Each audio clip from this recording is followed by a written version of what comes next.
Hey, how's it going, guys? Welcome to a 350-pound gaming PC build. Now, someone requested me on one of my other pound builds to do this, and I figured I haven't done one of these really low-end budget builds, so I figured here it is. Actually, this isn't too low-end, since this actually converts into about $500 US, and $500 is about mid-range in the US, but without further ado, let's get straight into this with the CPU. For the CPU, I went with the AMD Phenom 2 X4945. It's a quad-core CPU running at 3.0 GHz. Now, this has a 3-year warranty. It runs at 95 watts and it's only 65 pounds. Now, the 945 is something that's not even being sold in the States anymore. At least I can't find it on sites like Newegg or Tiger Direct. So, 945 in the UK for 65 pounds is pretty damn good. Originally, I was going to go with a Pentium G2020, but that's about 50 pounds. And I thought, why not get a quad-core CPU? And with this, we'll have some upgradability options with our motherboard as well. Now, unfortunately, this isn't a Black Edition CPU, so no overclocking capabilities, but it might not be a bad idea to get a decent CPU cooler anyway, since, like I've said before, AMD stock coolers are pretty terrible, so getting a CPU cooler like a Hyper 212 won't be too bad. But 65 pounds for a quad-core CPU, this is going to be really solid for the latest games like Battlefield 3, Witcher 2.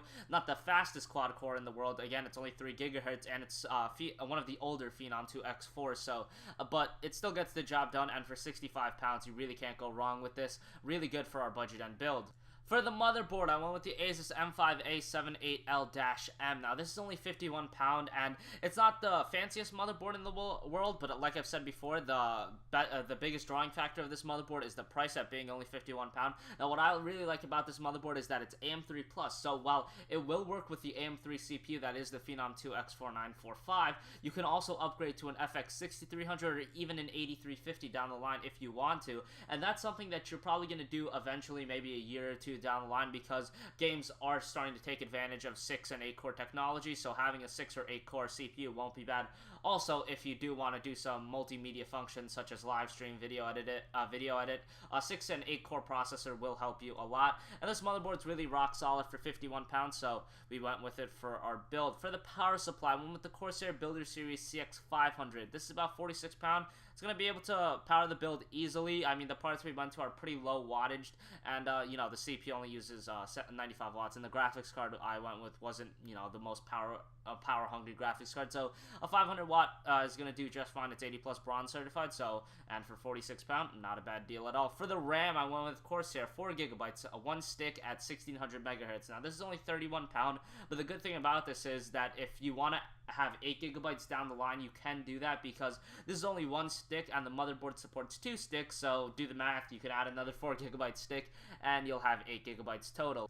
Now, 4 gigabytes is going to work good for the immediate future, but in the distant future, 8 gigabytes is going to be more and more of a necessity, so having 8 gigabytes isn't a bad option, and we do have the option, and it's only going to cost you an extra 31 pounds to get another stick of 4 gigabytes of RAM. So for the graphics card, now the crux of a gaming PC build, of course, I went with the MSI AMD Radeon HD 7770. Now, apparently in the UK, people are telling me that you are still getting the free games like Far Cry 3, Tomb Raider, all that kind of stuff, but Amazon UK just doesn't advertise it. I don't really know what that's about. You guys can look into that if you're from the UK, because I'm not really too well informed on that. But the AMD 7770 is a really good graphics card, especially if you're playing at lower resolutions. If you're playing at a resolution like 1680 by 1050, or even lower at 1280 by 720, this card's gonna run through any game like Battlefield 3, even at high and ultra settings. Yeah, at lower resolutions, it does really well. And I mean, some more intensive games like Witcher 2, you are gonna have to turn things like Uber sampling off, but by no means are you gonna have to set every game to low settings. And for 80 pounds, this is a great graphics card. Really good fan technology also, and the 7770 is really low power usage, so that's a good thing as well. And I really like this graphics card. It's a really budget end graphics card, and I was originally going to try to fit in a 650 Ti in the build, but I really couldn't do that, so we had to go with the 7770. For the hard drive, went with Western Digital WD Blue 1 terabyte. Now, you guys already know what this is about, 50 pound. Like I always say before, if you have a hard drive from a previous build you can salvage, you can either skip this step entirely, or you can get an SSD, so there's a couple options for you. But a 1 terabyte hard drive is going to be perfectly good for the build.